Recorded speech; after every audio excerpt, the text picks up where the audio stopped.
Namaste everyone. Welcome to the Cārvāka podcast. This is Kushalmehra. So just let me check if the audio is in order. Yep, everything seems good. Audio seems to be in order, so I don't need the headphones.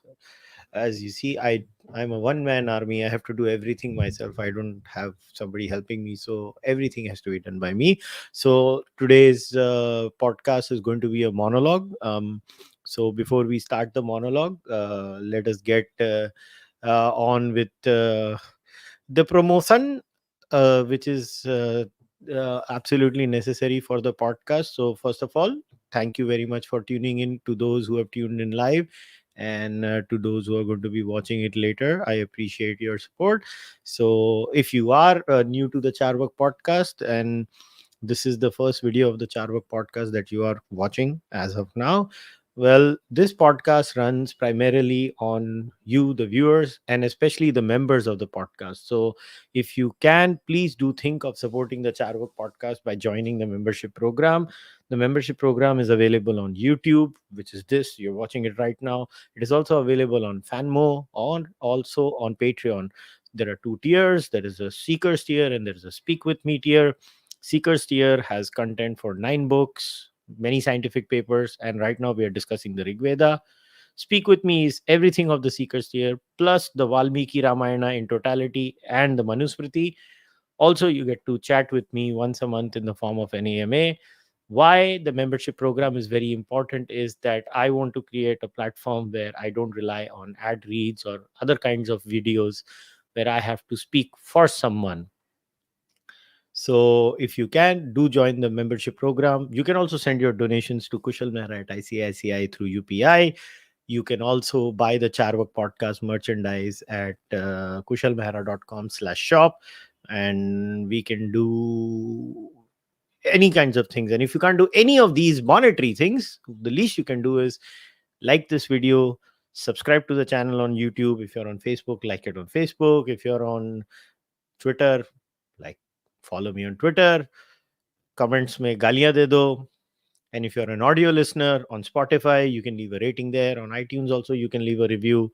If you're on Google Podcasts, I'm sure there are rating mechanisms on Audible or whatever, wherever you are. Okay, now we're done with the promotion.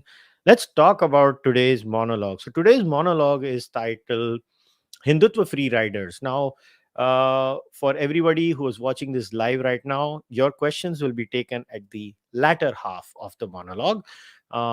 Questions may priority obviously will be given to people who ask the super chats and the fan more questions. It doesn't mean that I may not take other questions. Obviously, I could if I feel like it.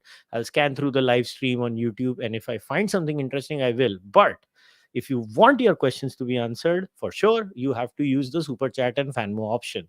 If I don't find anything in the live stream interesting, I'll just scroll through it and shut shop after I'm done speaking. So if you want your questions to be answered, for sure, use the super chat or fanmo option. Now, let's first explain why I decided to do this particular monologue. Now, this thought has been brewing in my mind for a long time. In fact, I've even sporadically mentioned it in my own podcast once in a discussion with Harsh and Abhijit, where I did talk about this term Hindutva free rider when we were having a discussion. Harsh and I were primarily having a discussion on temple freedom.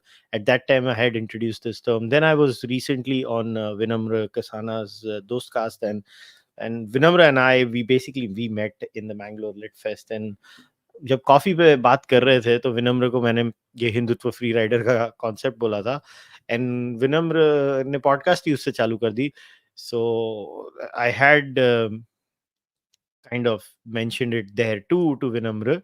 So those were the two places where I did talk about Hindutva free riders. But other than that, I still felt that okay, I need to explain this far better and far more detail me. And I was like, how do I do that? Then I was like, you know what? Screw it. I'm just gonna freaking do a monologue, and it is much easier that way. So first, I had read this definition out in Vinamra's podcast also, but maybe everybody's not watched it. So first, I'll start by defining what I call a Hindutva free rider, because I am a stickler for definitions. So I'm giving you a definition. I had written it. So a person who has nothing to do with the core principles of Hindutva, this person is just a run of the mill bigot who sees Hindutva as the sine qua non of Indian political discourse and jumps ship and free rides on it. But deep down inside, this person disagrees with the core principles of Hindutva, which demand the dilution of caste and creed based ethnicities and a standard Indian identity. So, this person tries to ride the Hindutva wave and then adds the poison pill of bigotry towards different sects in India. So, this definition now will need further breakdown, because we'll have to explain what bigotry is. We'll have to explain what I have understood as the core principles of Hindutva after reading Hindutva writers and thinkers over a period of time. So I will obviously what Hindutva is and what a free rider is. So there are many things that were there. But then why did I wait for so long to talk about it? Now that is where I start. I could have spoken about this 4 years ago, 5 years ago, but I waited because I wanted to study a 10-year journey. Now, why did I wait? Well, simple. Every movement, and Hindutva is a movement, right? Every movement reaches a very critical mass level. And I think Hindutva as a movement today is at a very interesting juncture where I may not say that it is essentially the absolute cultural orthodoxy of this country, but it is very much now a part of the normal discourse of this country. It is Hindutva is very much mainstream. When I say mainstream, I mean that you don't have to shy away by calling yourself a Hindutva person. Listen, before 2014, I don't know how many of you remember are born. I don't know how old you guys are in the live stream, so I can't really gauge. But when I was growing up, I'm born on 18th January 1981. While I was growing up, Hindutva was a slur. It was a bad word inside India. Forget outside India. It's still a slur outside India.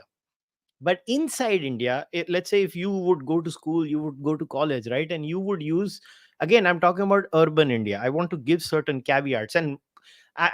And today, the ideas battle, like it or not, is not rural to urban. It is urban to rural. You may not like that reality, but that is a reality. You may not like certain things about how the cookie crumbles, but it does crumble that way.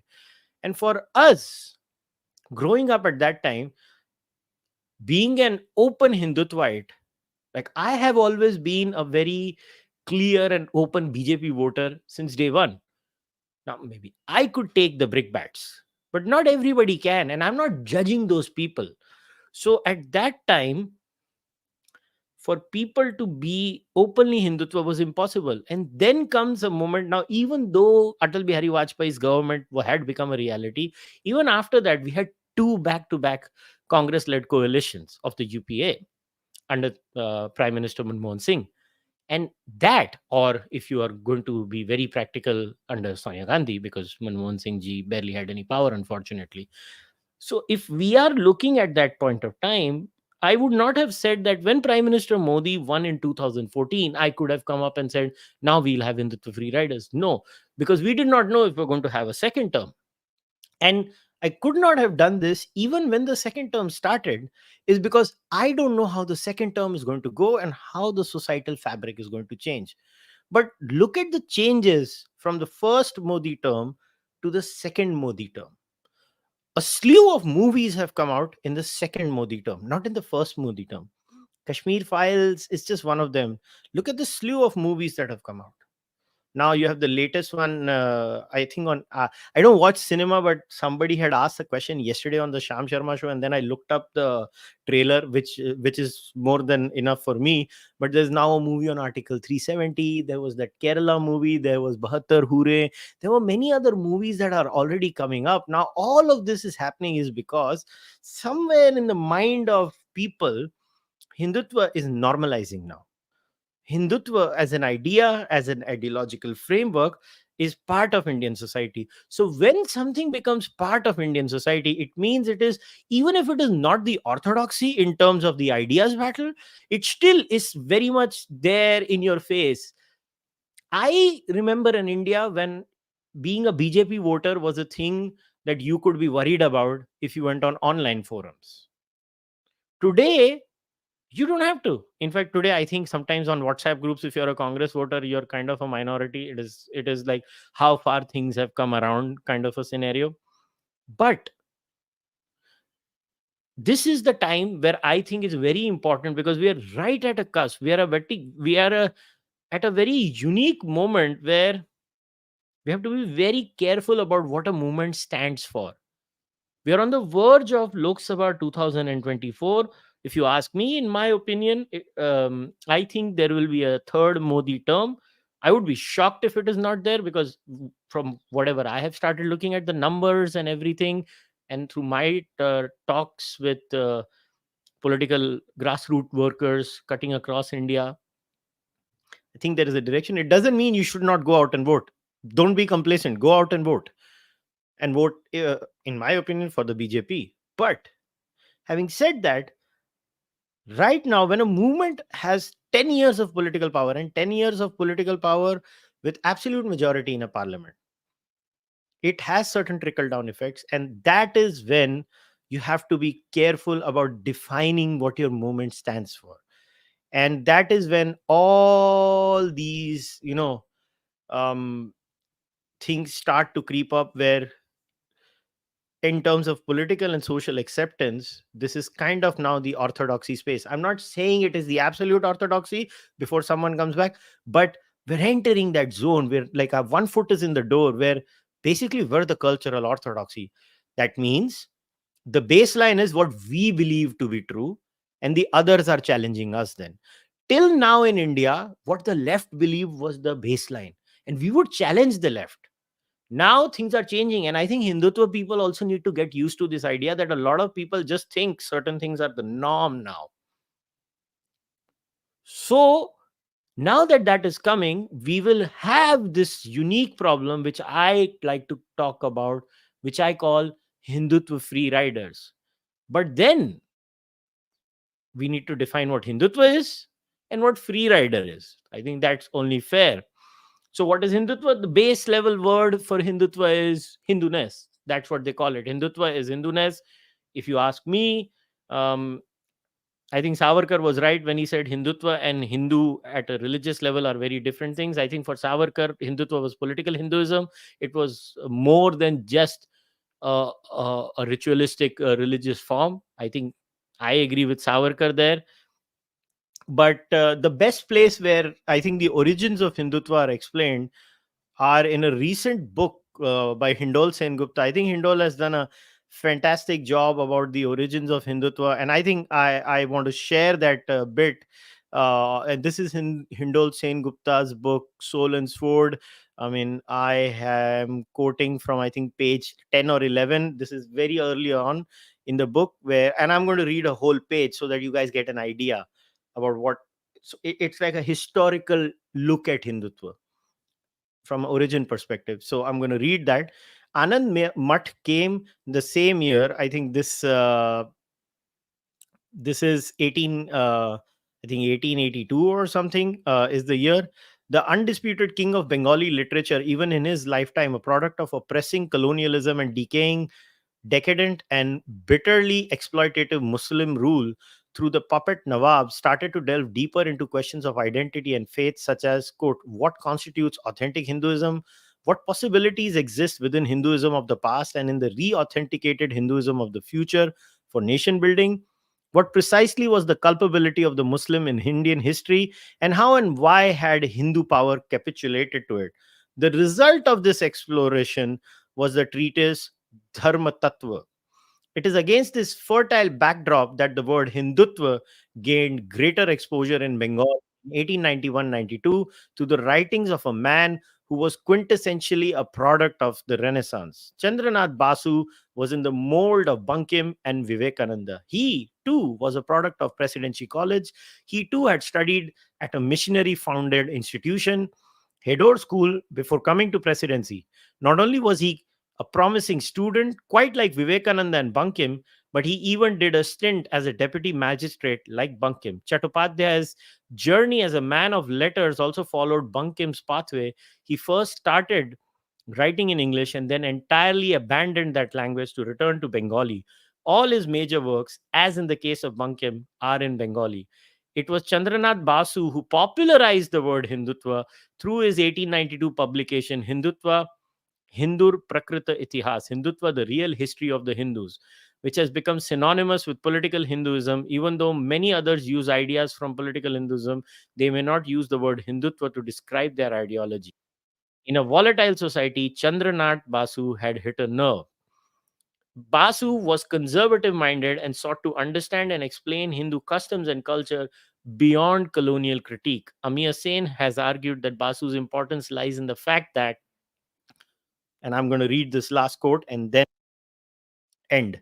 At a time when the Western educated Hindu intelligentsia was actively engaged in evaluating their own tradition in the light of reason and utility heuristic devices that had been repeatedly asked to imbibe and integrate with the emerging modern self, questioning positivist prescriptions for change did certainly amount to swimming against the tide.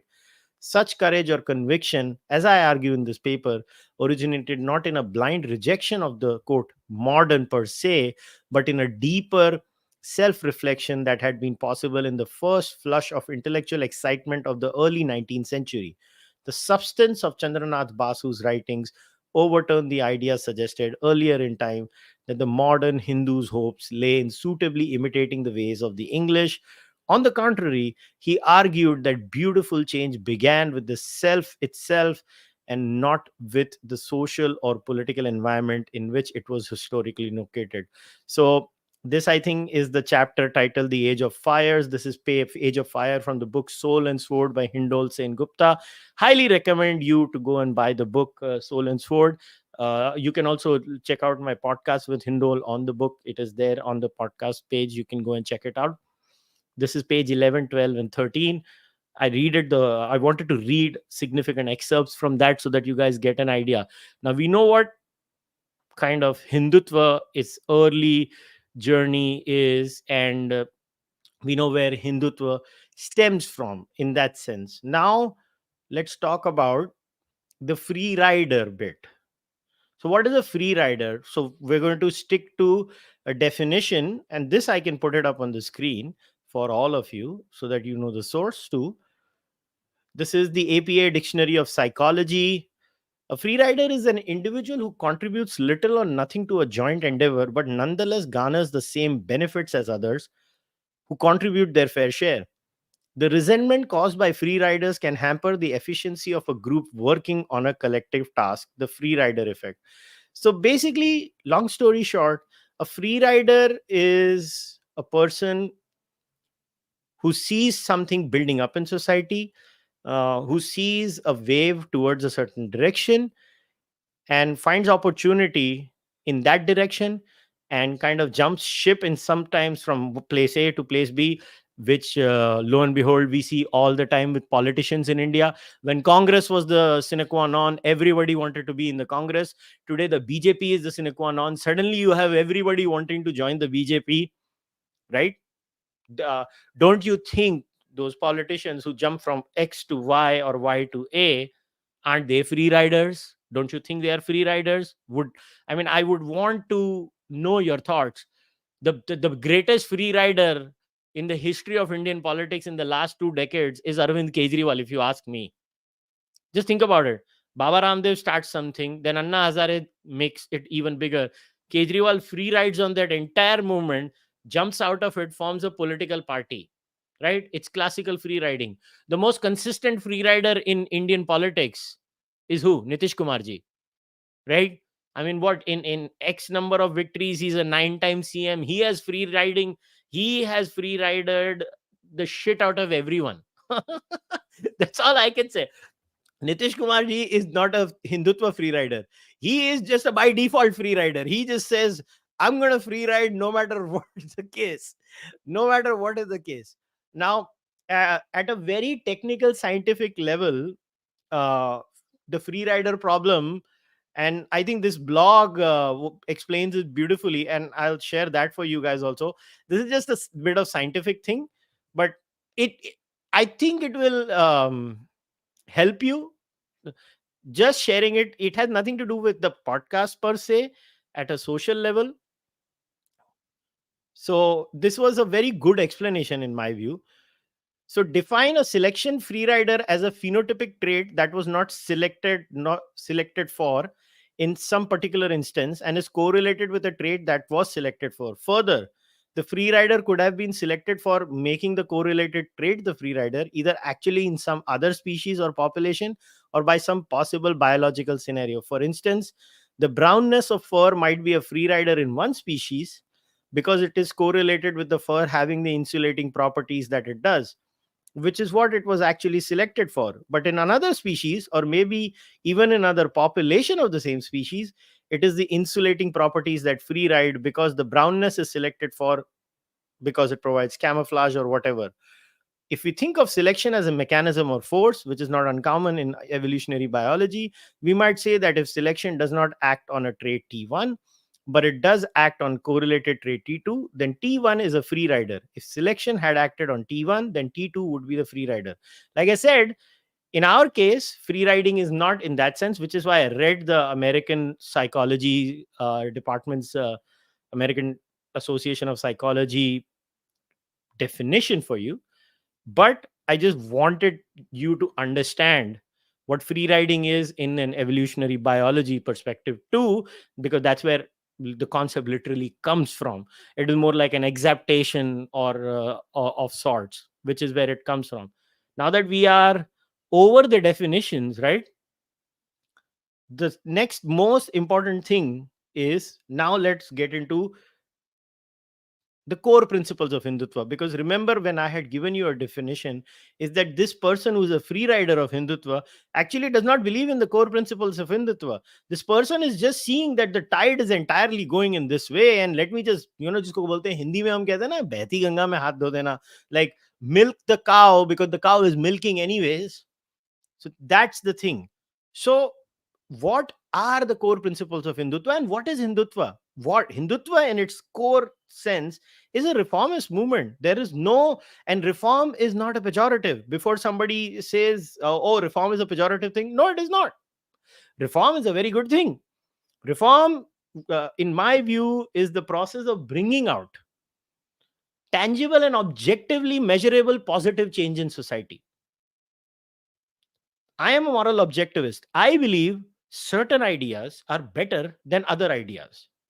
For example, the idea of nikah halala, or the idea of thinking that because somebody is born in a certain caste, they are bad or inferior or a race, are objectively bad ideas when compared to the idea that, if it doesn't matter what caste you are, what race you are, we're all equal. So this idea is objectively better than another idea. And there was a time in humanity where a lot of human beings, including today, albeit in a lower number, believed in those bad ideas. So reform would be a bunch of people with better ideas coming together and telling these people with bad ideas that, listen, your ideas suck. They are objectively bad, because when we propose our ideas, it leads to more human flourishing, more equality, which is why reform by itself, I repeat, is a process of bringing about tangible and objectively measurable positive change in society. And wanting reform in society does not make you a Protestant.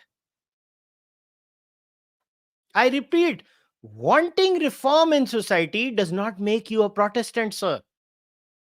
Which is the straw man that is created by some apologists of caste in India. No, it is not Protestantism. Because the Bhakti saints, they were challenging societal norms at least 300 to 400 years before even the pre-modern era started in the West, which is the 1400s. I have a detailed monologue on this little issue called Hindutva is Hindu Modernity, where I actually explain modernity, how it happened in the West, and what is happening in India. Indian modernity, or the process of Indian modernity, in my view, started way before the process of modernity actually started in the West. And Indian modernity, through the Bhakti movement, early modernity, was a very robust response to Indian problems. So I would highly recommend, if you can, do go and check out my monologue on Hindutva is Hindu modernity. I'll put it up on the screen for you guys in case you want. I think I've tried my best to explain the process of Hindutva, and this is the one. Hindutva is Hindu modernity. I had done this like a couple of years ago. Yeah, 2 years ago. Go and check this out. Listen to it. Yeah, audio listeners, I don't think so. This is in your audio platform. So you also might have to come on YouTube and hear this. And I apologize for that, but too bad, so sad. मैं कुछ नहीं कर सकता उसके बारे में. So it is what it is. Now, this was very important to clarify. And people who have made this claim about, you know, Hindutva being a reformist project and secularism itself being a reformist project, they're wrong, because even at an academic level, secularism actually was a response to Christianity, not a solution to Christianity. And in fact, secularism, and they have traced the history. I have completely blacked out on the name of, I think it was Radical Platonism. Yes, the name of the book, and I would recommend you guys. Um, the book is Radical Platonism in Byzantium, Illumination and Utopia and Gemistos Platon by Niketas Sinosoglu.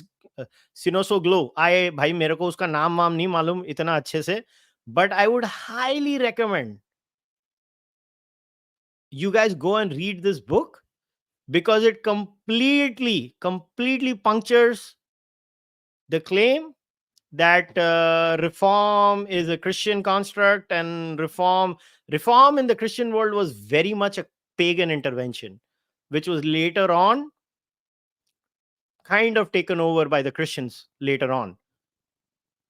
That's what it was. Please read this book, Radical Platonism in Byzantium. Go and read this book.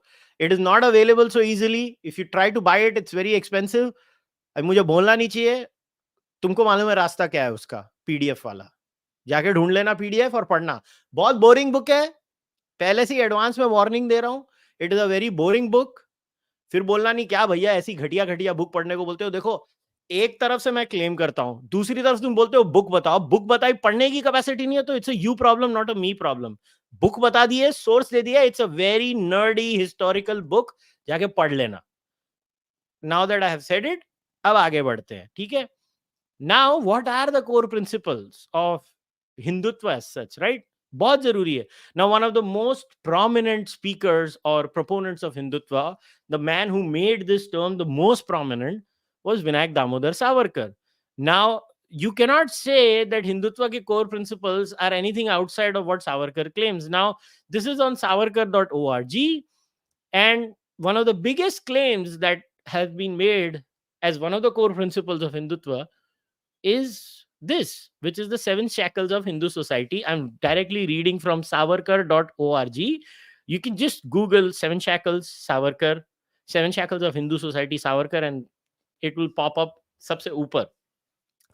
So I'm reading it. Quote: according to Savarkar, the Hindu society was bound by seven shackles, bandi, that were prohibition of touch, sparsha bandi, of certain castes, prohibition of interdining, roti bandi with certain castes, prohibition of intercaste marriages, beti bandi, prohibition of pursuing certain occupations, vyavasay bandi, prohibition of seafaring, sindhu bandi या samudra bandi, जो भी आपको बुलाना है, prohibition of rites sanctioned by the Vedas, vedokta bandi, that means certain varnas are not allowed to study the Vedas, which is the Shudra varna according to them, those castes. Prohibition of reconversion, Shuddhi bandi. Yeah, आप reconvert नहीं करना चाहते थे. These are real problems that Savarkar saw in Hindu society. Given below is an English translation of Savarkar's assorted thoughts on 6 shackle. The 7th shackle was prohibition of reconversion, Shuddhi Bandi, has been dealt with separately. Some of these shackles may seem unbelievable, even laughable to the reader today. The remarkable social reform that has taken place in the last 100 years is due to the tireless efforts of social reformers like Savarkar. Now, this is Savarkar's view, but let's not just stick at Savarkar. Now it is time for me to share my Kindle. It's very important to share my Kindle now. Now I'm going to read a bit, because outside of Savarkar, the biggest quote unquote Hindutva organization in the social realm is the Rashtriya Swayamsevak Sangh. Now, this book is the Hindutva paradigm, by written by none other than Sri Ram Madhavji. Again, Ram Madhavji had come on my podcast to discuss this very book, and this is a direct excerpt from the Ram Madhavji's book about someone. I'm going to read this. I've highlighted it also, and this is not highlighted now. This has been highlighted since the day I read the book. The harshest critic. This is the Kindle page is 199 now. I don't know what the actual page is, but this is Kindle page 199. The harshest critics of the caste system, like Savarkar and Ambedkar, find a place of utmost respect and reverence in the RSS and allied institutions. Madhukar Dattatreya Devras, also known as Balasaheb Devras, the third chief of the RSS and the most influential one, had opined that, quote, what exists now is not Varna Vyavastha, but only Avyavastha. Hence, we should all put our heads together and think out how to guide it. A system which has to die. I repeat, a system which has to die and is already dying a natural death along the correct path to its termination. Although some nuanced differences do exist among nationalist leaders and thinkers over the relevance of Varna and caste systems, there is total unanimity over the rejection of hierarchicization of castes and social evils like untouchability. I want to reread a portion again. We should all put our heads together and think out how to guide it. A system which has to die and is already dying a natural death along the correct path to its termination. Listen to what Balasaheb Devras, a chief of RSS, had to say about the Jati Varna Pratha, the Varna Vyavastha. He called it a Avyavastha. And he said it has to die. Nothing less than die. वो सिर्फ चाहते थे कि जाति प्रथा को मर जाना चाहिए. उनको कोई इंटरेस्ट नहीं था कि ये जो चीज आपको बड़ी प्यारी लगती है इसको बचाना है. उनको कोई इंटरेस्ट नहीं था इन चीजों में. Try and understand. एक और कोट पढ़ना चाहता हूं मैं इसी पुस्तक से. This is page 374 of the Kindle version. Chapter is Human Dignity and Human Rights. All right, now I'm going to put it up. ये भी पढ़ते हैं. Balasaheb Devras, the third Sarsangchalak of the RSS, delivered a series of lectures called the Vasanta Vyakhyan Mala at Pune in Maharashtra in 1973. In a significant statement about the caste system, he said, quote, whatever be the origin, all of us consider untouchability as a terrible folly. It must be thrown out lock, stock, and barrel, he insisted. His statement, if untouchability is not a crime, nothing in this world is a crime, continues to inspire millions of social activists in India in their work for social harmony and cohesion. Listen, this is nothing but the literal fountainhead of Sangh. And this view has not changed, ladies and gentlemen, because Mohan Bhagwat ji had also said recently in his comments that Jati Pratha has to die. You can go and Google it. This was very much in the news, all over the news. I mean, if you guys if you guys want to read it, you can. I mean, this was the Hindi version. There is an English version also available. If you guys want to check out the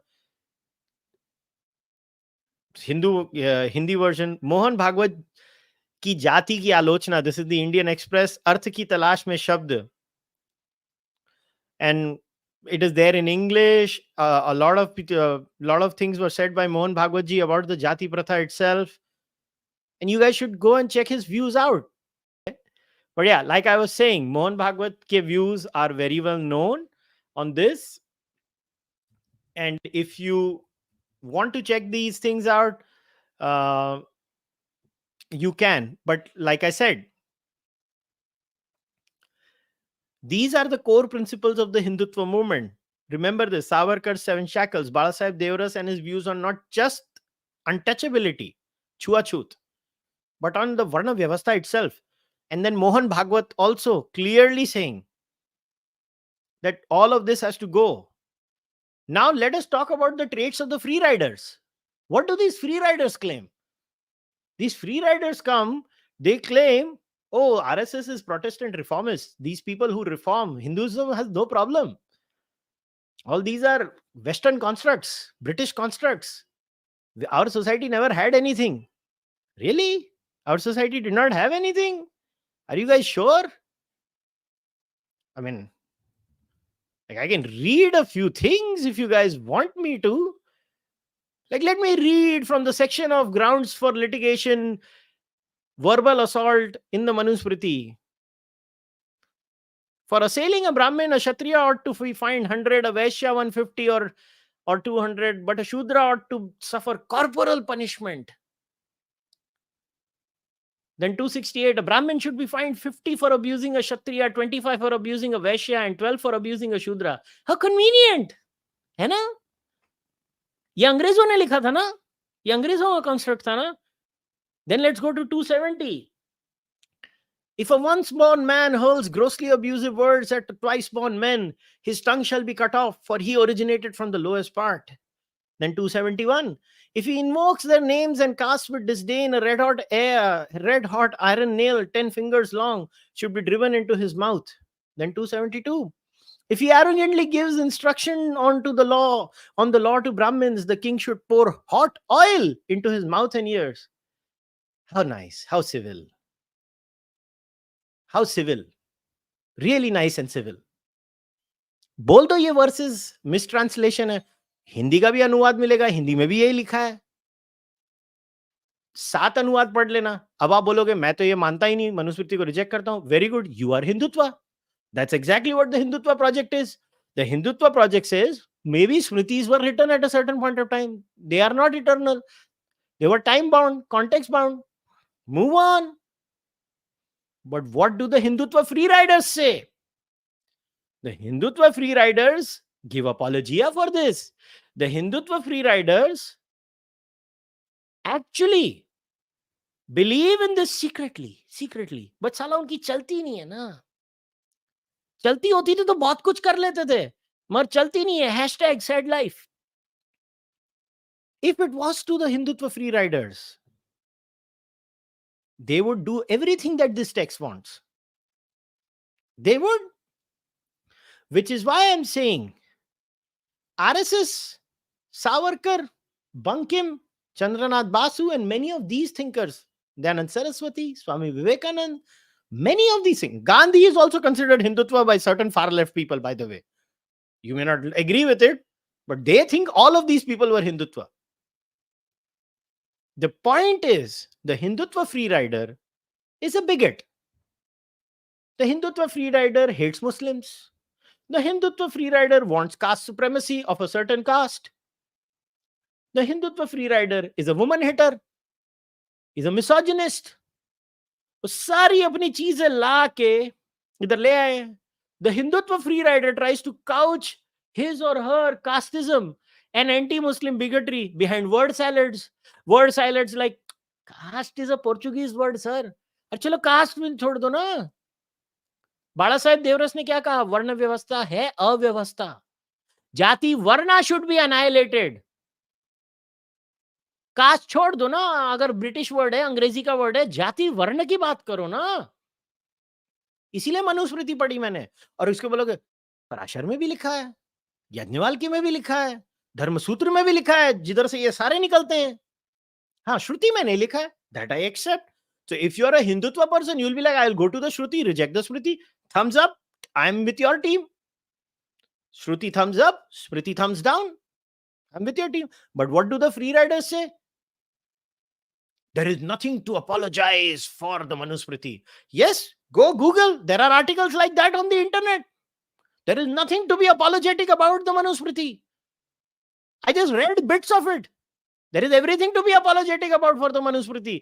And अभी अगर ऐसा ही है तो थोड़ा थोड़ा mood में आए हैं, तो लेडीज लोग कहाँ गई हमारी, all the great ladies of the India's. तो ये बड़ा अच्छा ये था मनुस्मृति के कुछ और वर्सेस. अभी बोलोगे मनुस्मृति को क्यों रीड कर रहा है, मनुस्मृति को क्यों, प्रॉब्लम क्या है भाई, तुम तो रिजेक्ट कर चुके हो, तो तुमको प्रॉब्लम क्या अगर मैं मनुस्मृति के थोड़े बिट्स एंड बॉब्स पढ़ता हूँ. आई थिंक इट वाज 5.57 से कुछ थे. It is an extremely enlightening bit of the Manusmriti, and give me some time as I look up those verses, because it is so enlightening. I mean, that text, it leaves you so enlightened at times कि मैंने बोला यार कमाल हो गई है. And if you want the entire Manusmriti, please join the membership program. वहां पे असली सोना मिलेगा आपको मनुस्मृति का. And I am very balanced. You can ask my members how balanced I am in my analysis of the Manusmriti. I actually praise many sections of the Manusmriti very openly. And I have no problems in praising also. मगर क्या करें, अभी थोड़ा सा हमको ये जो problems हैं, क्या करें अभी. Man, I have to search those damn things. Just give me a moment, because I don't remember the exact verse numbers from the top of my head. And sometimes when I don't remember the verses, it becomes very hard for me.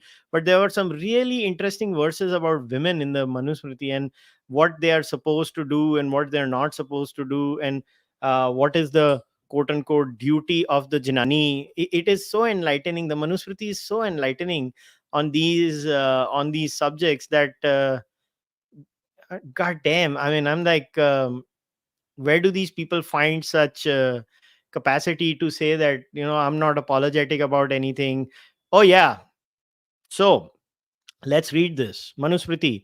I don't remember which chapter it is. I think it is chapter 5. Let me doubly confirm. I think it is chapter 5. Yeah. Chalo. So this is chapter 5. I'm going to read from 147. Let's have fun. This is so much fun. 147. Even in their own homes, a female, whether she is a child, a young woman, or an old lady, should never carry out any task independently. 148 now. As a child, she must remain under her father's control. As a young woman, under her husband's. And when her husband is dead, under her son's. She must never seek to live independently. Shout out to all the women there from the Manusmriti. 149. She must never want to separate herself from her father, husband, or sons, for by separating herself from them, a woman brings disgrace on both families. 150. She should always be cheerful, clever at housework, careful in keeping the utensils clean, and frugal in her expenditures. बस बर्तन साफ करो और खर्चा मत करो, और तो यही तुम्हारा काम है. And 154. Though he may be bereft of virtue, given to lust, and totally devoid of good qualities, a good woman should always worship her husband like a god. मतलब ये वो वाला शोले का सीन हो गया. मतलब वो शोले में याद है ना कि हाँ वो ये करता है, वो करता है, जो भी है सर. वो याद है, वो मौसी के पास जाते हैं अमिताभ बच्चन, वो वाला सीन लगता था मुझे कि कुछ भी हो जाए भाई, तुमने तो लेडीज लोगों का तो एक ही काम है, तुम लोगों ने तो एक ही चीज करनी है. Now I just want to clarify, I am not singling out Hinduism. Monotheists, don't think I like your religion. You suck way more than Hinduism. Before, all the monotheists are like, oh, bada maja aa gaya ji, bada aa gaya. Surah Nisa and many other quotes in the Bible, I have read them multiple times on the podcast. तो तुम ज्यादा excite नहीं हो जाना. मैं मेरे लोगों को क्रिटिसाइज कर रहा हूँ, इसका मतलब नहीं है कि मैं तुम्हारे से प्यार करता हूँ. तुम्हारी वाली तो हमसे भी खराब है, और वो मैं और भी डबल पढ़ूंगा, मगर मैं अपने वालों को भी नहीं छोड़ूंगा। मेरी चीज अलग है, मैं सबको पेलता हूं। मैं तुम्हारा जैसा हिपोक्रेट नहीं हूं लेफ्ट विंग वालों, सबको पेलूंगा। Now these are my closing remarks. I don't care if you're a Hindutva free rider. Free ride all you want. Hindutva is not going to care for you. You can ride this bus. There are certain principles where there is going to be no compromise, no bigotry, no casteism, no misogyny. This is the Hindutva. You may not like it. If you want to be part of it, abide by the rules. Best of luck trying to change the entire movement that is built on hundreds of years and generations of hard work. Best of luck trying to do that based on some random tweets and memes. Best of luck. And I, as a free speech absolutist, stand up for your right to say what you want to say. But at the same time, you should remember that it's not so easy to hijack a movement. This movement was built on a lot of blood, sweat, and tears by people from different organizations who hold certain views, like Savarkar did with the Seven Shackles, like Balasaheb Deoras did, and many others. You're not going to change them. You're not going to change their followers. And then tell the founders of the movement that you did not know anything. You guys are colonized. But if this is what it means to be colonized, then I better be colonized. I better be colonized if it means better rights for women. I better be colonized if it means no Jati Varna based discrimination. I better be colonized if it means that no bigotry against anyone on the basis of their religion. So be extremely wary of those free riders. That's all I wanted to say. I'm going to leave you guys by answering the questions now, and then we will wrap up. Okay. Sri Ram Narayan, thank you for becoming a member. Welcome. Okay. Could the caste unity that is a result of Hindutva run the risk of remaining largely at a political level and not percolate downstream? I actually disagree, because if you look at studies done in India now through multiple projects like social reform, capitalism, even reservations in the case of SC/ST, there is no evidence to show that reservations for OBC have actually helped anyway. And I am opposed to OBC reservations in the first place. But SC/ST reservations, we've done podcasts on that with Arvind Gupta. He's a PhD in England. He's a very wise, scholarly guy. I would highly recommend all of you to go out and check my podcast out, which was called Do Reservations Work? We look at theoretical perspectives. But the point is, we are, the last Pew poll done on religion in India, and I had gone through the entire poll. And those polls were very clear. Caste based bigotry in India is reducing at a social level, and it's not just because of politics. It's politics, society, and economics. It's a mixture of all of those. Sanatan and Hinduism, what's the definition and difference? I don't see a definitional difference. Hinduism is just a colloquialism that we use in today's parlance. And I mean, this is like वो जिसको हम बोलते हैं ना कि being overly nitpicky, and it's fine. We can be nitpicky if we want to, but yeah, if I'm amongst Hindus, I'll say Sanatan Dharma. But if I'm in an American audience, I mean, what, people are going to hang me for using the word Hinduism now? I mean, it's silly in my view. Hindutva is equal to Hinduism's verbal and active expression. That's a very good way of putting it. One of the things, it could be a verbal and active expression, but it's not just that. I think it's much more than that. Hinduism is the most successful Darwinian family. Could be. Are you aware of RSS views on Savarkar? Yeah, RSS did not agree with everything Savarkar said. Savarkar was also critical, but they agree on many things. Try and understand. There are many things that they agreed on. You don't have to agree on everything. You don't. So there's someone who's left a question on Fanmo. Your view on meritocratic Varna system instead of genetic caste system, and do you believe in collecting as much debt as possible as a Cārvāka fan from Nepal?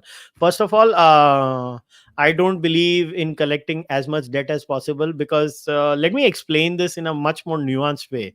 Do you think, I don't know what darshan you follow. First of all, I'm glad that people from Nepal are watching the podcast. To all my Nepalese viewers, namaste.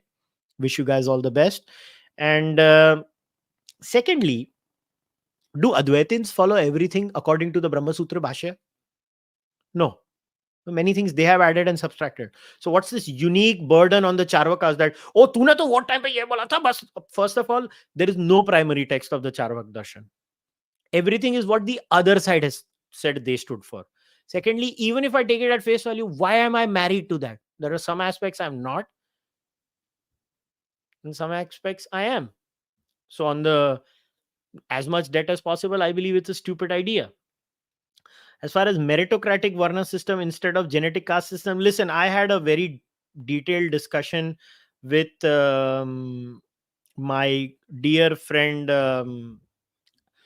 apna Harsh Madhusudan Gupta, and we have a very significant difference on a certain point of view here, where I personally don't see any value at all in the system of Jati Varna itself. I actually believe Jati Varna by itself is a useless system. That's my view. Maybe one day I will explain why it is a useless system. Um, and I just don't buy this whole meritocratic Varna argument itself, because there is no Varna without Jati. I know a lot of people want to believe that. Literally, there is no Varna without Jati. It's a load of bollocks that people talk about. It's a bunch of lies that people tell themselves. I mean, I ain't buying it. And this is no diss on my dear friend Harsh. I consider him one of my closest allies and friends. We meet almost every week, but इसमें शायद मेरा और हर्ष का slight difference है. And even my dear friend Anand also thinks like Harsh. Anand is more on Harsh's line. I disagree with both Anand and Harsh on this, and it's fine. We're still friends. I still respect them as individuals, but I believe Jati Varna has no use whatsoever, man. It's a useless system in my view. There's another fan more question by Malyaban. Hi Kushal, I have observed that Hindutva has been undergoing fascistic tendencies post 2014. They bully anyone, Muslims and Christians, particularly who don't agree with them.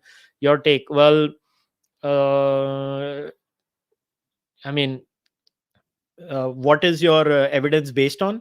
Have you done a survey based on anything, or you're just relying on random anecdotes? I mean, I'm sorry, I don't buy random anecdotes. The only thing I go by is survey data, and as far as communal violence and everything else is concerned in India, it's all going down. It's not going up. So I'm sorry, I don't buy your argument at all. Painting a random incident as some large scale reality is bad scholarship. That's all it is. I believe India is safer than ever before. Communal violence in India is lower than ever before. And this is uh, coming from a person who's very much aware of what just happened recently with that police station being set on fire. I know that police station was set on fire. It doesn't mean the whole country is burning and there are fascistic tendencies. No, there aren't. In fact, the fascistic and violent tendencies even in the Muslims and Christians is reducing in India, because overall communal violence is reducing in India. So I just don't buy it. Just don't buy this argument at all. Communal violence in India year after year has reduced. Now you can go on lying to yourself. It doesn't change the reality. Like, you can say gravity doesn't exist, but it will exist. Hi Harshit, kya haal hai? I'll see you in the summer if I come to New York. Were there no reformers during Smriti times? Could the entire group be okay with such ideas? Is there a prani pramana of any reformist movements then? Listen, first of all, these Smritis were not pan India. The different kingdoms had their own rules. But it doesn't mean that no kingdom had these rules. And it also doesn't mean that they used to follow it to the T, because even in the Manusmriti, the corporal punishment bit is not the first option. In the Manusmriti is very clear. First, you have to explain it to people, and it's like after option 4 or 5 is the corporal punishment, like small mercies, Manusmriti. Thank you very much. But was reform? See, Parallel to the Smriti era, I don't know if we can find evidence of the reform movement, because simply reform has to come where, first of all, there is a pre-Smriti Shruti era where this problem was not at the level of what the Smriti showed to be at textual level. I'm talking about textual analysis, not societal analysis. The Shrutis are just, you can't compare the Shruti and Smriti. Like, Shrutis are a world by itself and the Smritis are a world by itself. I don't know how these people got along with each other, but apparently they have, because both of them say completely different things. And I am going by the Shruti, not the Smriti. Having said that, for the Smriti to become a thing in the society also will take a lot of time. So they can't be parallel if you ask me, which is why Bhakti movement comes as a response when इस चीज की maybe अति हो गई होगी society में. Well, thank you, Kushal. Well, thank you, Rasika, for the support. If Hindutva is the shield that protects Hinduism, then what are the ways of further strengthening the shield? It is just about standing up to pseudo seculars? No. Now, if Hindutva is the shield that protects, but first of all, this is a brilliant question by Sri Ram Narayan. I mean, it's a very impressive question, I have to say. Brilliant question. I appreciate this question. But it's not enough to just criticize the other side. You have to come up. Listen, a lot of people, these comics keep talking about punching up, punching up, punching up. Now, I understand this whole business about punching up in comedy, although I don't agree with it. I believe you should be in a position to criticize anything. The criteria in comedy primarily should be funny and nothing else. But if we were to look at punching up as the criteria, live stream, I'm going to look at the stream for your views also. I want your input on this because it's a very important question. Don't you think in today's society, punching up primarily means criticizing Islamism? Because agar kiya to sartan se juda. What do you guys think? Primarily, number one. I just share your initial thoughts, yes or no. Don't you think punching up would be criticizing Islamism currently in India? I want to know what you guys have to say. I think that's definitely punching up. This straw man that has been sold to us, that if you criticize Islam, that is punching down because they are a minority. Look at what has happened to Nupur Sharma in BJP. Look at what happened to many others. So one of the criteria of punching up has to be criticizing Islamism. That's one. Now, I'm not done. You thought it's only Islamism. The other punching up is criticizing the Hindutva freeriders, especially the popular ones, especially these large YouTubers, where they peddle all sorts of garbage, anti-Muslim bigotry, denialism of the horrific record of Hinduism in the past, like casteism. Criticizing Islamists and Hindutva freeriders simultaneously is punching up in today's world. That is punching up. These two evil ideologies, Islamism and casteism, which is done by Hindutva freeriders, both these qualify as punching up. I'm going to punch both of them intellectually, not physically. That's my definition of punching up in Indian society today. If you only criticize Islamism and are silent on the castes, you're complicit. And if you only criticize castes and never speak out against Islamism, you're complicit. You have to criticize both simultaneously if you believe in punching up. So for Hindutva to protect Hinduism,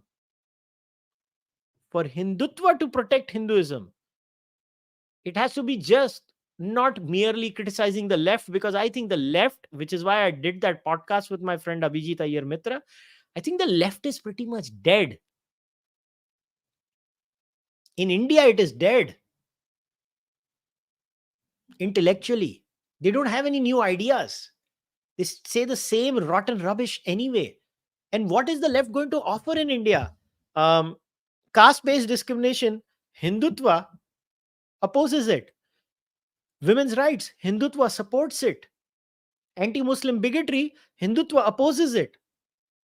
Hindutva has taken every single reformist part that the so-called left of India claimed.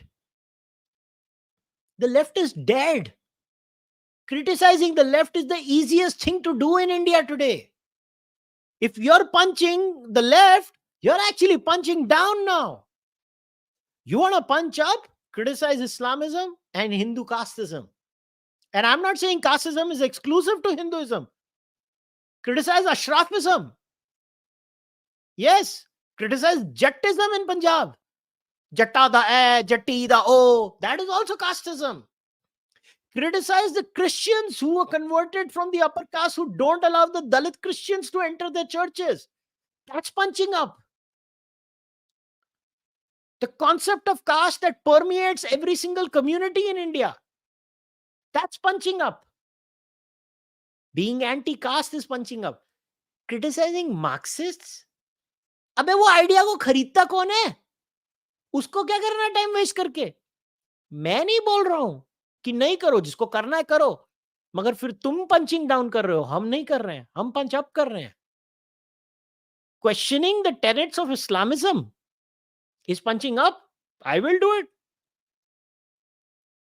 That's the point. And all these Hindutva freeriders who know how to garner clicks by riling up emotions, whether it's hating all Muslims, hating all Christians, and on some random days hating all Sikh people. And then और कुछ नहीं मिला तो सारे SC/ST community को गाली दे दो. These are the people that are the problem.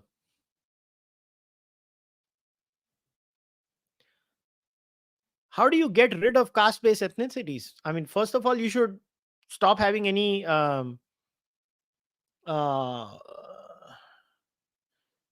obsession with it. I don't know why people are obsessed with the caste identity. I have never understood this. I find this entire love for the caste identity kind of silly. Honestly, मेरे को तो समझ में नहीं आता जिनको. Data in the Beautiful Tree by Dharampal repudiates Manu. Actually, it does not. It just shows that in India, some people had access to schooling. But by the way, before you say, where is it? I've read all 5 volumes of Dharampal, not just the Beautiful Tree. It is somewhere over here in my library. I could have shown it before because I know people have a tendency to assume that I've not read it. Actually, it doesn't repudiate anything. It just says that, yes, people had access to education. It doesn't say what education, what kind of education, what were they learning. It doesn't go into the details of that. I've read The Beautiful Tree by Dharampalji. Kushal, in the process of ending the Jati Varna system, what can we do to make sure it doesn't turn into Brahmin hatred like the white hatred in the West? A very good question, because Periarism is also casteism.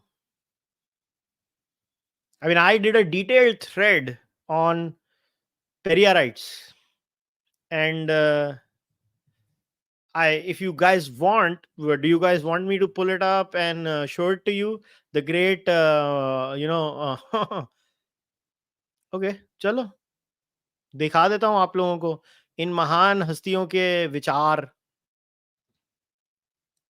Periarism is also casteism, by the way. Hating people for just being Brahmin also is casteism. So आप लोगों को प्रस्तुत किया है Periarism. देखिए, ठीक है जी. This is a direct quote of Periyar in a meeting on August 31, 1959. मेरी सोर्स क्या है? thewire.in. हाय मेरे लेफ्ट विंग के दोस्तों, अभी वायर को तो तुम झूठा नहीं बोल सकते ना. सुनो. Who do you hate? The Brahmin or Brahminism? What is Brahminism? For questions such as these, my reply is Brahminism came from Brahmins, and hence it is Brahmins who should be annihilated. It is like asking whether you hate thievery or the thief. It is because one is the thief. One indulgence in thievery. When someone says he hates thievery, it means he hates the thief too, doesn't it? Thus, my stand is Brahminism grew out of Brahmins, and I am thriving to annihilate the root. Yes. This is not just casteism, this is inciting violence against an entire community. And that's what Periyar did here. The direct quote is there in the source of the tweet itself. Periyar's thing in the wire. Let's go further. He also hated democracy, by the way. One more quote from the same essay, his words: India should never go anywhere near democratic principles. The reason is 90% of our population are fools, and 97% of them are persons of low birth. How will their rules set right our country? This is Periyar's writings compiled by Pasu Govathaman, Volume 4, 2017, page 432. Such a beautiful thought. मतलब पूरी देश ही उल्लू की पट्टी है, तुम साले सब उल्लू के पट्टे हो, क्योंकि तुम उल्लू के पट्टे हो तो तुमको डेमोक्रेसी नहीं मिलनी चाहिए. आई शाबाश, व्हाट अ ग्रेट थॉट. क्या बात है, क्या बात है, एकदम मतलब हाई लेवल थॉट्स हैं जी पेरियार के. और पढ़ते हैं, मजा आएगा. नाउ हिज व्यूज ऑन ब्राह्मण विमेन. ठीक है. In an editorial written in Vidutadai on March 4, 1969, he says the Brahmin priests act as simps for their wives in a few religious places. In another piece written on June 21st, 1956, he makes his startling assertion. Had the British continued for another 10 years, more than half of the Brahmin women had been ours, and Tamils would have been their husbands, and the dominating caste would have been destroyed by more than half. Only after Brahmin women had started chasing our boys did the Brahmin men become very angry with the British. Another, this is also written in the wire. All the links are there. Another direct quote. Periyar did not just have a problem with Brahmins in Tamil Nadu. He apparently hated North Indians and Malayalis also. Quote, in Periyar's view, all North Indians were pot-bellied exploiters. For a time, the umbrella must have given shelter to the other three unfortunate Dravidian clans, but when the reorganization of the states happened, they must have unceremoniously been kicked out. His Dravida Nadu later became Tamil Nadu when the people of the other three states were reluctant to join the Dravida Nadu, and Periyar was not the man to excuse such disrespect. He kept scolding them. He even chose Malayalis for special abuse because of their social practice of Sambandham. Even in his very last speech, he averred that every Malayali was of doubtful parentage. Again, my source is the wire. Ay, shabash. Look at the scientific temper of Periyar and his so-called atheism. To all the atheists who follow me, हाय. बड़ा मजा आता है ऐसी सब चीजें पढ़ के. Periyar's atheism was crude and obnoxious. Again, this is the wire, huh? His so-called research on the Ramayana dwelled on such grave issues as whether Sita slept with his Valmiki. Yes, this is what Periyar was looking into. His rationalism was hollow and lacked any useful content. Though his love for science was childlike, he did not have the intellectual rigor to understand what the scientific enterprise was all about. He once said that the white people who lived in the temperate regions were less brainy than the ones who lived in Tamil Nadu. The reason? Their flowers were less flagrant than the flowers of Tamil Nadu. Their snakes don't have venom, but the Tamil snakes do. Yes, scientific temper, sir. Scientific temper. So much for the rationality movement of India, sir. So much for rationality. इतनी सारी rationality घोड़ घोड़ के P गए हम. और बाकी भी उनकी द्रविडियन मूवमेंट की बहुत सारे हैं उसमें. जाके देख लेना मेरा ये थ्रेड. हाय मजा आ गया मेरे को ये पढ़ के. ये भी कास्टिज्म है, ये भी है. And criticising Periyarism is also punching up because they are the dominant identity in Tamil Nadu. So when I as an Indian criticize this ideology, I am punching up, I am not punching down. कहाँ गया? और आगे बढ़ते हैं. Do you think the left in West will die soon like in India, as you mentioned? I am not well versed enough with the West to give a very definitive answer. So my answer would be I hope they do. I think the pushback against wokeism is very high, very good, and I'm very hopeful with what I see. But I don't think so the left will completely die there, because the American right does not do certain things that the Indian Hindutva movement does. The Indian Hindutva movement has imbibed many of the positive things that the left has to offer. Unlike American conservatism, they don't. Isn't the concept of punching up and punching down itself Marxist? Marxists may not have political power, but they have deeply affected. I 100% agree with you, but I was using their language to show them how they're wrong. Even if we go by their punching up analogy, I believe there is no such thing as punching. Jisko jo karna hai karo. Magar, what has more disproportionate impact on society? If that is the criteria, Islamism and casteism of all kinds has way more disproportionate impact on our society. I don't care about what the West thinks. In India, Islamism is a menace. So to say that is punching down, they can go screw themselves. I love the idea of annihilation of caste, but people do take pride in their caste based traditions. And how do we avoid exceptionalism and making sure anyone carry their traditions without related to caste? Listen, if you are proud about your caste identity, so be it. My whole thing is the Hindutva project says be a good citizen, Indian first, then be dharmic second, Hindu, whatever word you want to use. After that, if you have some pride in your caste identity, honestly, I have nothing. So I don't care. But all I'm saying is my whole thing is that traditions don't die just like that. Just why should a tradition be only related to one caste? Like, why is it so necessary that a jati only should practice a tradition? Let me put it this way. Was the Ganpati festival practiced pan India? Wasn't it a thing of just one group, which was Maharashtra? Not one jati per se, but one group. And eventually today all groups have adopted it.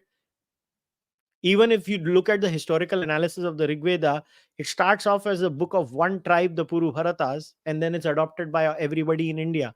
So why can't many such traditions remain with one group, and if they are so popular, become a whole thing? Why does one's jati have? What does one's jati got to do with anything? You can delineate the tradition with the jati and still continue the tradition. In fact, it becomes that geography's tradition then, that village, and everybody who stays in that village irrespective of the jati could do that, right? I don't get what's the big deal. Beautiful three praise 26, 28, 34 names, books and subjects. I know, but it's still not detailed enough. Go check. It's not detailed enough.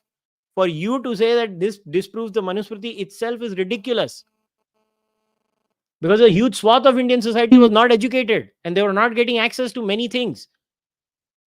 If you think the right to education was not, why did the right to education and many such things come in our society? All you need to do is travel 150 kilometers out of your little cocoon and you'll get the answer. Actively today, I have met hardcore researchers, and these are not Marxists. These are researchers who are researching for the current government. These are as Hindutva as it gets. And they tell me, sir, आज भी हम गांव में जाते हैं. Certain castes are forced to stay in the outer periphery. They are not given access to many things in the caste. If it was not for the movement of Hindutva and for reservations and many other movements like Mayawati's movement and many other movements, these people would not have had their rights. So stop lying to yourself. The sooner you stop lying to yourself and accept that even your ancestors could do bad things and even they could suck as human beings, the better off you will be.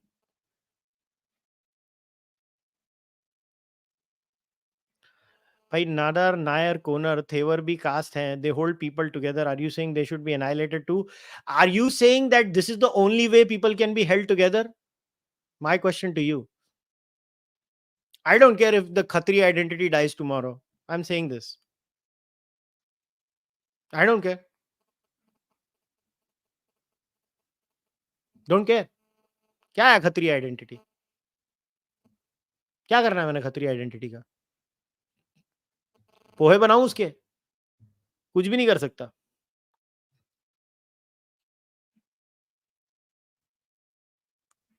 Where have you written, spoken about books on the history of caste? I'm new to this space. Well, you can just look at my monologues and you'll find all the information there. There's a playlist of monologues. Okay, Rajeshwari Ghosh. But Kushal, don't you think these loudmouth free riders are becoming the voice of the Hindutva movement? I don't have data, just observation from X. First of all, X itself is not a representative sample, Rajeshwari. So I don't know why you would be worried about that. Mm, they're trying to show. See, what happens is, RSS would give a very responsible statement, and then they would be like, देखा सरसंघ चालक तो ये बोलता है, देखा सरसंघ चालक को क्या मालूम, हम ठेकेदार हैं हिंदुइज्म के. They're trying to, but always remember, to be a RSS pracharak takes a lot of sacrifice. To be a full-time RSS worker means basically you have no life other than serving other people. To be a RSS person means you could be from southern India and you end up living in the northeast and you have to imbibe by every single northeastern tradition. You give up yourself completely. You think any of these free riders can do that? You think any of them can spend 5 minutes with another person outside their little cozy cocoon that they have?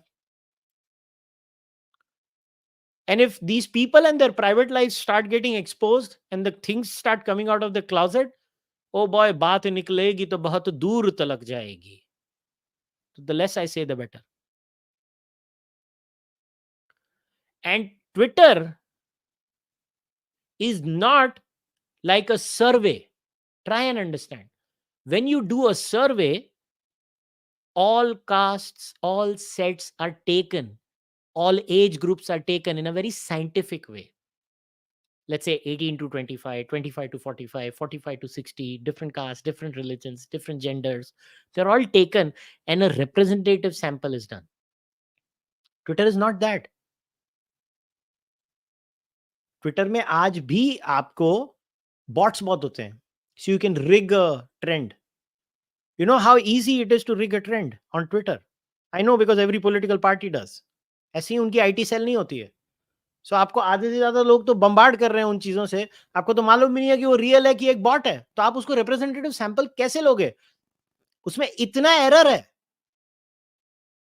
It's not a representative sample.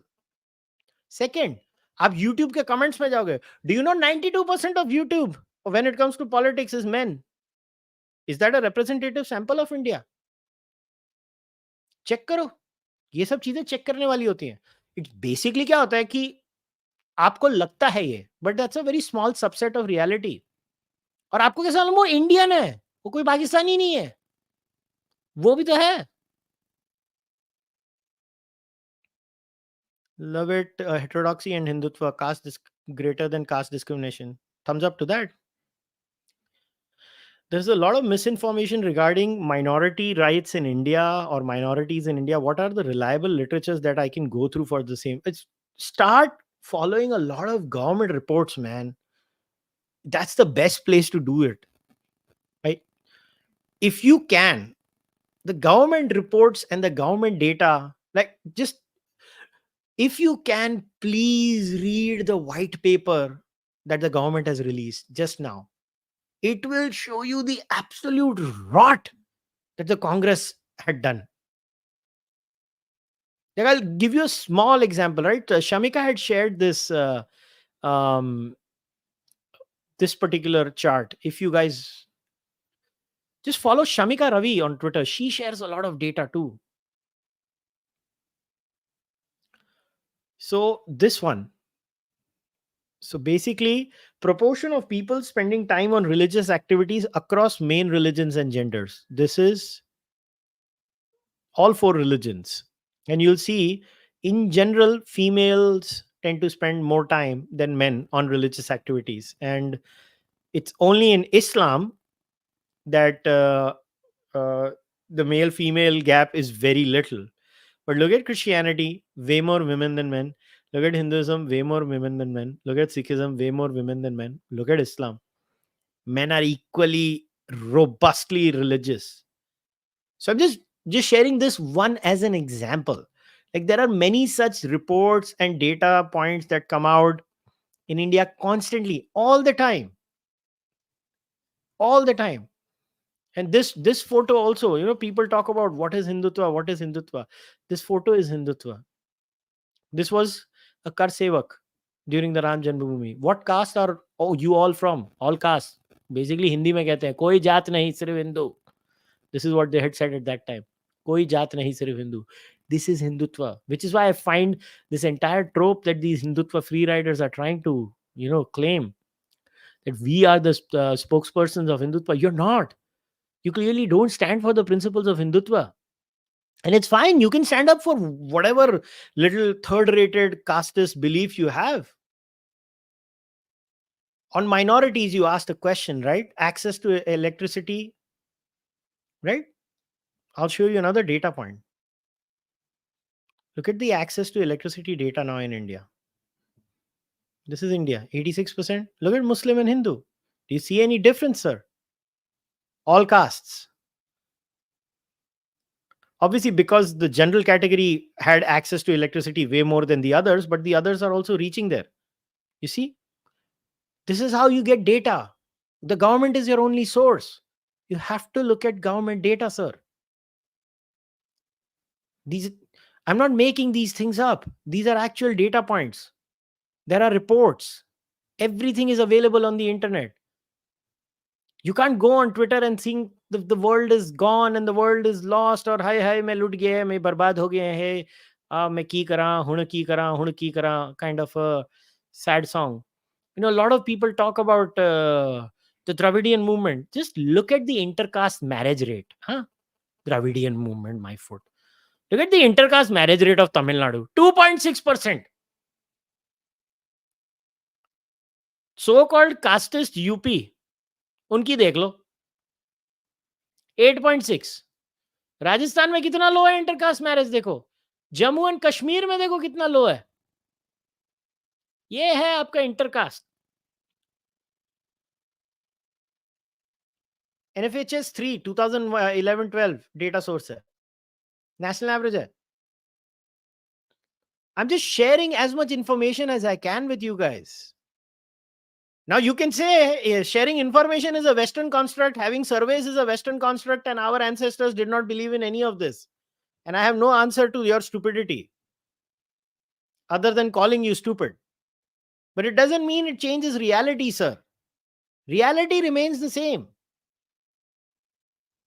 This is the chart on communal violence in India. Again, on minorities, because I'm answering the minorities question still. This is your chart on minorities. Total registered cases under riots 1970 to 2020. This is the crime. Look at how it's nosedived. अभी 22-23 का data अभी तक इसमें collate नहीं हुआ है, मगर ये आपका डेटा है. नोटिस करो किसकी गवर्नमेंट के अंदर राइट्स बढ़ते हैं और किसकी गवर्नमेंट के अंदर राइट्स घटते हैं इंडिया में. नोटिस करो, एनडीए से हम यूपीए में गए, टाइम करके ऊपर आ गए. किसकी दुकान चलती है भाई कम्युनल राइट्स करके? अपने आप को ये प्रश्न पूछो, किसकी दुकान चलती है?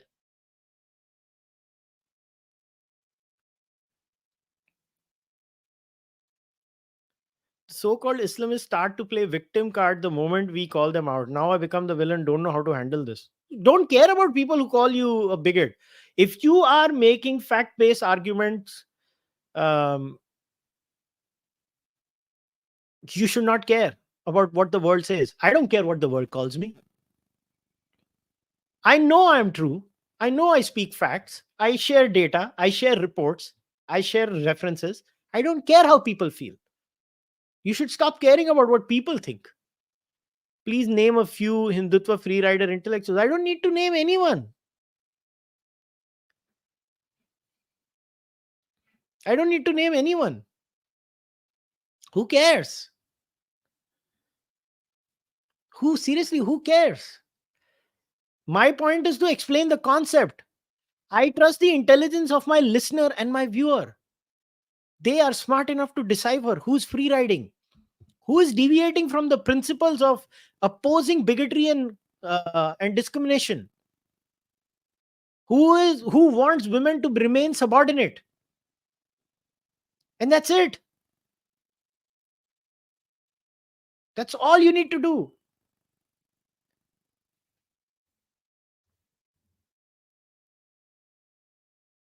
What should we do about people like Dhruv Rati who says Ramayana is fake and then make a video on YouTube on Ramayana? By the way, I'm from UP. No riot here from 17. देखो यार, अभी वो ध्रुव राठी क्या करता है, मैं क्या बोलूं यार, Dhruv Rathee. Dhruv Rathee, I mean, I don't watch him. I have better things to do in life. Um, and I rather read a book than watch Dhruv Rathi.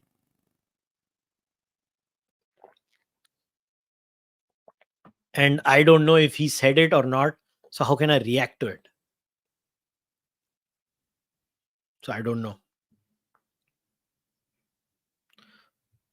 So और मुझे लेना देना क्या है कि ध्रुव राठी क्या बोलता है और क्या सोचता है उससे. He is the least of my problems. Dhruv Rathi is literally the least of my problems.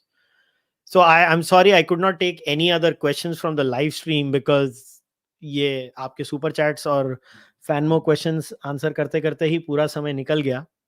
So I am really sorry, मैं कोई लाइव स्ट्रीम के कोई प्रश्न नहीं के उत्तर नहीं दे पाया. But once again, remember these words, Hindutva free riders. Understand what a Hindutva free rider is. And if you can, always be wary of these people, because these guys will never, and I say this with full responsibility, these guys will never give you what Hindutva stands for. These guys are just riding the wave. So I will leave you guys once again with the definition. A person who has nothing to do with the core principles of Hindutva.